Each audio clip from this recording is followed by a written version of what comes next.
Let's move.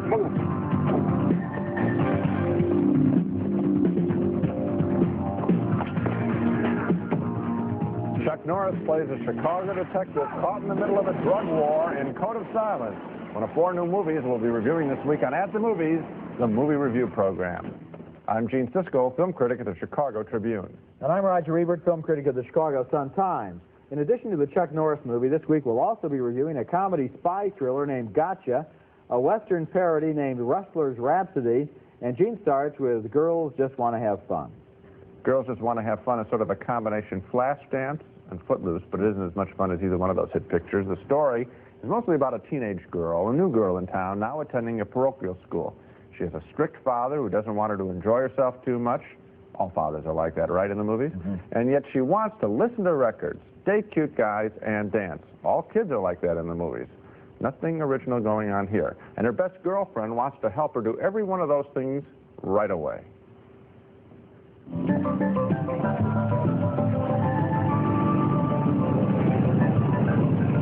Oh no, oh my God.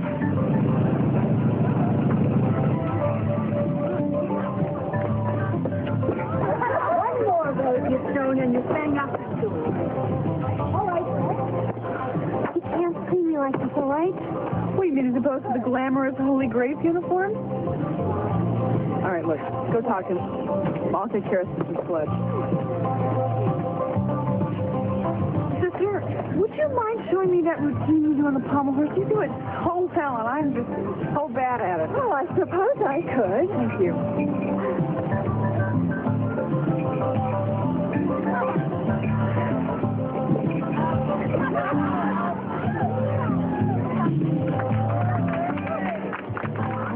Now, that guy there in the leather jacket likes to dance, too. And the rest of the movie is about the two of them competing to become regular dancers on a pop music TV show. I can't believe that in 2 weeks I'm going to be dancing on DTV. I bet I get hit by a car. What? No, things are going too well. I mean, besides DTV, I have a best friend. And I mean, I never dreamed in a million years that I would have a boyfriend. Who's this boyfriend? Oh, no, I mean, I didn't mean to... Oh, God. Look, if you talk to your boyfriend, you're just going to have to tell him tough luck. Because you're going to be with me every night this week. So we're in this thing together, huh? You sure are. She has one thing going on in that scene. This is the way she acts. Oh, why can't they act tough? And they had the model in Flashdance, you see. Jennifer Beals was strong and exciting, so why go namby-pamby? That's the old days. Let's get some strong young women in the movies again. The film company that made this picture didn't want to release any of the scenes where those two kids audition and compete for the roles of dancers on the TV show. And I think I know why the studio didn't want you all to see those scenes. First of all, they want you to think that Girls Just Want to Have Fun is not just another dance movie. I don't know what's wrong with that. I'd see Flashdance again. Second, and this is more important, the dancing at the end of this picture isn't very good, and that's why I don't think they wanted to see him, because, frankly, Sarah Jessica Parker, the young dancer, is more of an acrobat than a real dancer, and she does running flips more than anything else, sort of Mary Lou Retton on the big screen. There's no romance in her dance, and that's a shame. Girls Just Want to Have Fun is particularly disappointing because its best-selling title tune sets us up for a good time, the Cyndi Lauper song, a good time that we just don't have in this picture. You know, if I were looking at an ad in the paper or on television for a movie called Girls Just Want to Have Fun, I would think Cyndi Lauper. I would say, is she in the movie? Right. Is it about girls like her? Right. Is it about kind of trashy punk sluts, or isn't it, you know? And it turns out to be about kids from what is allegedly a suburb of Chicago, although the whole movie was shot in Los Angeles except for a couple of shots of the lakefront. I don't understand that either. But one of the things I don't understand is how did they come up with a leftover, recycled 60s teenage story with a title like Girls Just Want to Have Fun that sets up all kinds of expectations for totally different characters in a totally different story? Those are a lot of good questions. Yeah, I think so, yeah. Why couldn't you have been sitting in on the story conference on this? I think if I were at the story conference, I would have said, let's see, we paid Cyndi Lauper for her song now. What do people like about Cyndi Lauper? Is it that she lives in a suburb and wears pedal pushers and goes to parochial school? The answer, very tame stuff. This could have been an exciting, aggressive film. When I sat down, now I've seen, 30 teenage movies this year, and that's not an exaggeration. This one I was rooting for because of that song, and they burned me out. They didn't even try. Recycled garbage. Real disappointment. Next is the movie Chuck Norris as a hard-boiled Chicago cop.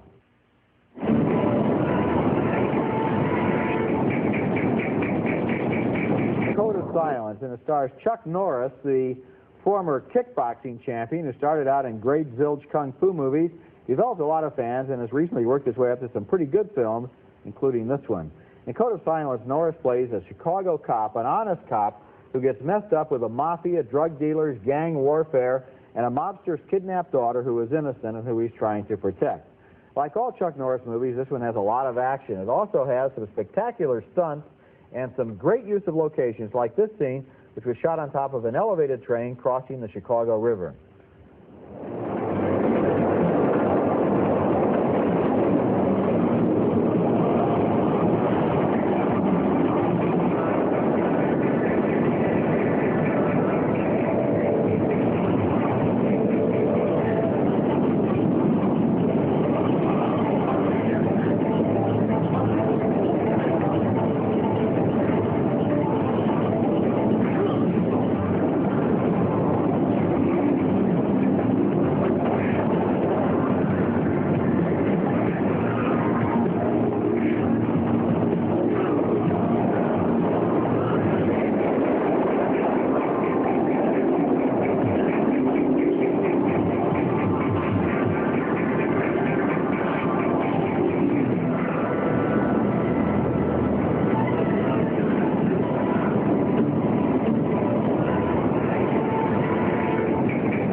Later in the film, Norris talks to a young cop who's covering up a murder by his partner.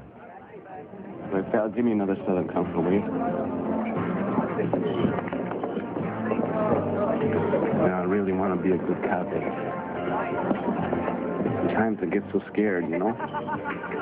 Only a fool doesn't get scared. So easy for you. Like you got all the answers, you know?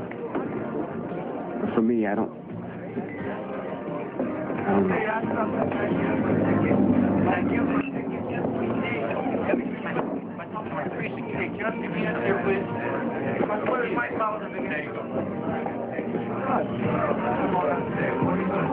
Ricky planted the gun in that kid. He just wasted him. Blew him away. And then I went right along with my partner. Now I don't know what I'm going to do about that hearing tomorrow. Tell the truth. See? You make it sound so easy. Chuck Norris has some of the same appeal there, I think, as Clint Eastwood. It was kind of a taciturn sort of exterior and a feeling of great strength. Code of Silence is remarkable mainly because it does exactly what a thriller is supposed to do, and these days, that's remarkable. It gives us interesting characters. It tells a good story. It has great stunts and great action sequences, and I think that's what we want when we go to see a thriller. Chuck Norris is good in this movie because he doesn't grandstand. He plays a tough cop who doesn't make speeches. This movie's like a machine to show us how a good thriller can work, and it works so convincingly that by the end, when Norris has called in an automated armored tank as his secret weapon, and these movies always seem to end with the hero bringing in some previously undisclosed weapon or gun of some sort.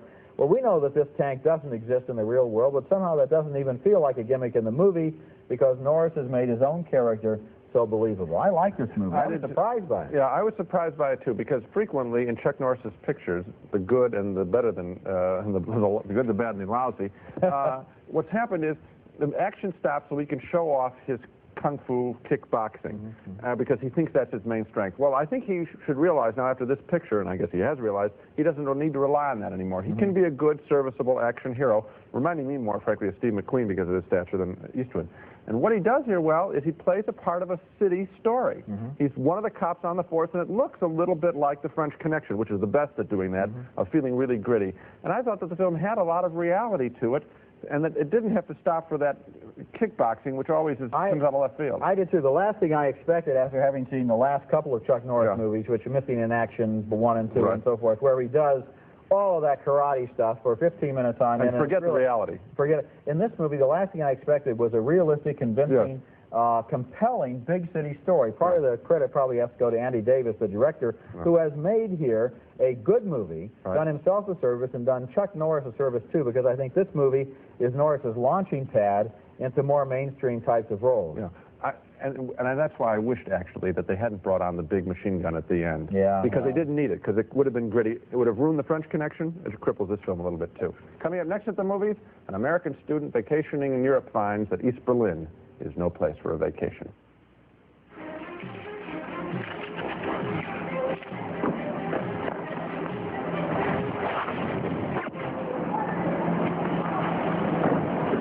Our next film, Gotcha, is sort of a surprise. I walked in expecting something stupid, like the film's title suggests, Gotcha. Instead, what we get is sort of a slick teenage espionage film with a college student on vacation in Europe running into a mysterious, sophisticated older woman of 24. That's very old in the movies these days. And she convinces him to join her on a trip to East Berlin.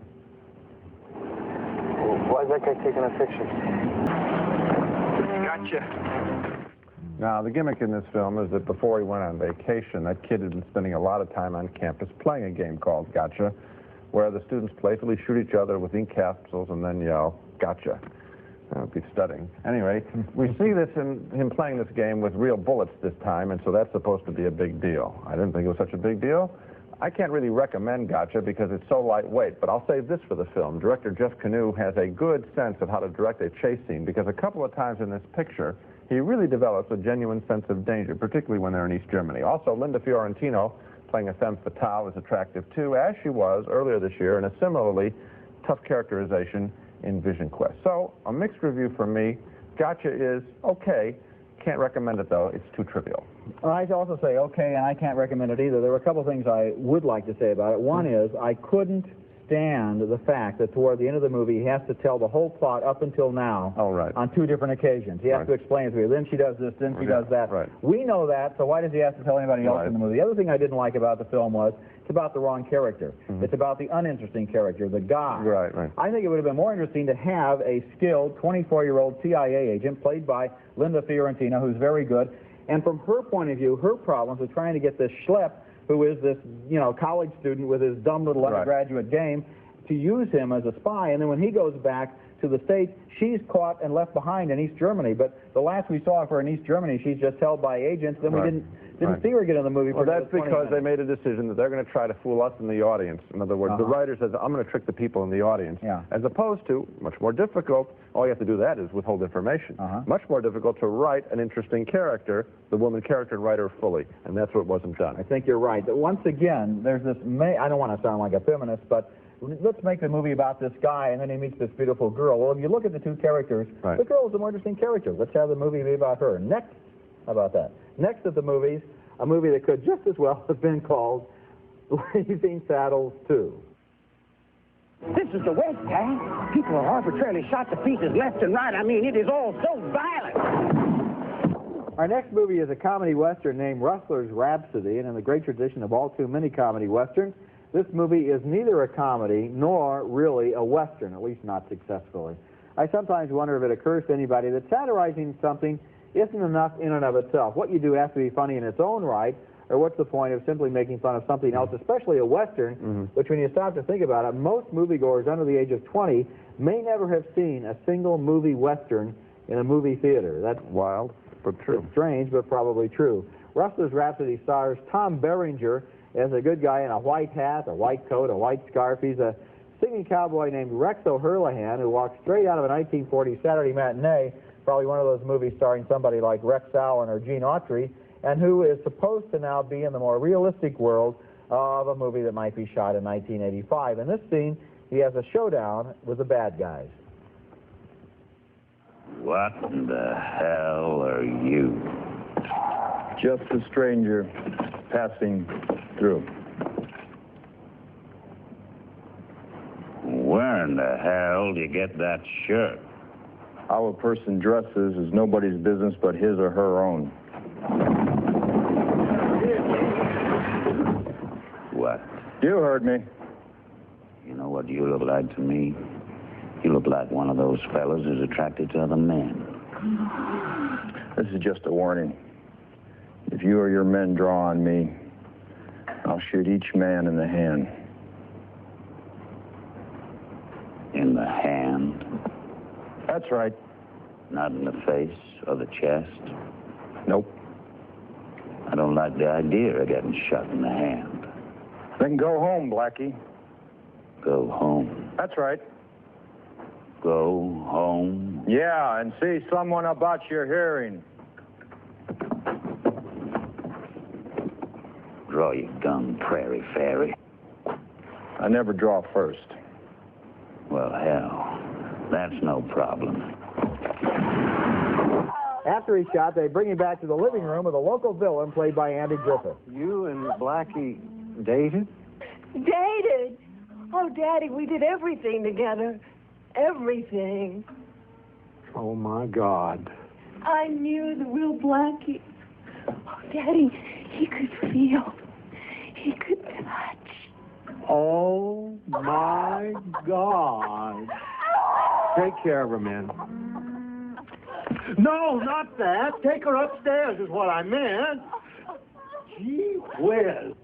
I've got to admit, there are some funny moments in Rustler's Rhapsody, like the standing joke about the drink that's always served with a human hair in it. At some bar. That is a very funny gag. Yeah, and the time that Rex tells his horse to go tell the mule what happened.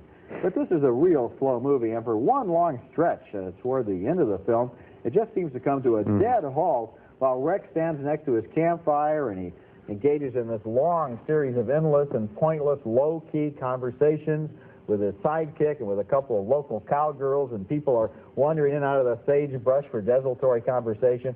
That stretch is really deadly, and the movie never does recover from it, and I cannot recommend Rustler's Rhapsody. And I was all set to, because it starts out with some very funny bits, and I thought, you know, this is going to be, they're going to accomplish the impossible, which is they're going to be as pretty good as Mel Brooks' film Blazing Saddles. But no, it falls apart, and here's why it falls apart. In the narration, a very cute thing is said. We wonder what would happen if the old-style movie, the 40s grade B movie, was made in 1985, and the narrator says, and maybe Rex, the hero, wouldn't be so perfect all the time. And we see him grab onto a branch, and then it falls down instead of getting away. But they didn't do the rest of the movie that way. If they had stayed with that one idea, and in a guy who's less than perfect, in other words, make it very rousing and exciting, but he screws up, you could have had a running gag there that would have built throughout the whole film and been very, very funny. They forgot their own script. Not only did they forget their own script, but I'll tell you another thing. The tone of the movie is wrong. It's too low-key. It's too laid-back. It's too hip. Long. It's hip. It's too attempting slow. to be hip. Everybody making this movie was too cool. They should have cranked it up like Mel Brooks would have done, and just go ahead and go for those gags and don't care if anybody says it's too obvious. Mel Brooks and Airplane, they just ram one gag after another, 5 a minute, like stand-up comedy. You're right. This is more like 5 an hour. Okay, now let's recap our reactions to the 4 movies on this show. Both Roger and I voted thumbs down on the teenage dance picture, Girls Just Want to Have Fun. So do movie critics. We didn't have any with this film. 2 thumbs up, however, for Chuck Norris's cop picture. In fact, Roger liked it even more than I did. And 2 thumbs down for Gotcha, sort of a spy who came in from the campus, a movie that we thought was made about the wrong character, should have been more about the girl, not the guy. And 2 thumbs down for Rustler's Rhapsody, a pale-faced imitation of Mel Brooks' classic comedy, Blazing Saddles. So the one we can agree on is Code of Silence by Chuck Norris, and once again, I'll say how surprised I was by him. Yeah, I was surprised too. And also by the high level of the filmmaking all the way through. There's a very good cameraman who worked on this film. His name is Frank Tidy, and he did The Duelists, and he also did one other film. If I could think of it, I would recommend it. I'm going to come up with it. He's very, very good. He made Chicago look good in this movie. I'll get you here next week. Okay. That's it for this week. Next time at the movies, a special program about the rebirth of the great American Western with an advanced look at Clint Eastwood's new movie, Pale Rider. We're calling the show Back in the Saddle again, and until then, we'll see you at the movies.